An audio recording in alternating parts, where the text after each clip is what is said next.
ದಿನಕ್ಕೆ 3 ನಿಂದ 4 ಸತಿ ಎಲ್ಲ ಮೋಷನ್ ಹೋಗ್ತಾನೆ ಇದ್ರೆ ಅದನ್ನ ಲೂಸ್ ಮೋಷನ್ ಅಂತೆಲ್ಲ ಕರೀಲಿಕ್ಕೆ ಆಗಲ್ಲ. ನಮ್ ಕ್ಲಿನಿಕಲ್ ಪ್ರಾಕ್ಟೀಸ್ ಅಲ್ಲಿ ಬರೋರು ಕೆಲವರು ಹೇಳ್ತಾರೆ ನನಗೆ ಲೂಸ್ ಮೋಷನ್ ಸಮಸ್ಯೆ ಇದ್ರೆ ಕೇಳಿದ್ರೆ 3 to 4 ಟೈಮ್ಸ್ ಮೋಷನ್ ಪಾಸ್ ಆಗುತ್ತೆ.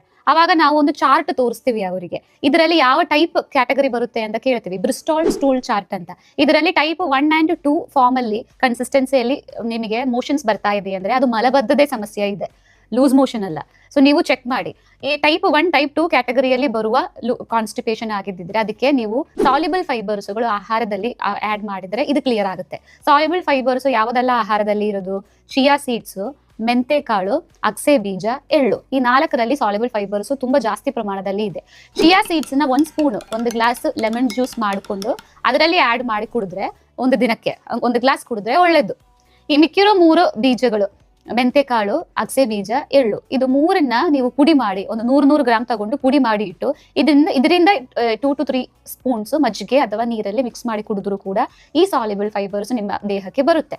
ಸೊ ಈ ತರ ಕಾನ್ಸ್ಟಿಪೇಷನ್ ಸಮಸ್ಯೆಗಳಿದ್ರೆ ಈ ಬೀಜಗಳನ್ನ ತಗೊಳ್ತಾ ಬಂದ್ರೆ ಇದರಿಂದ ಕ್ಲಿಯರ್ ಆಗಕ್ಕೆ ಸಾಧ್ಯ.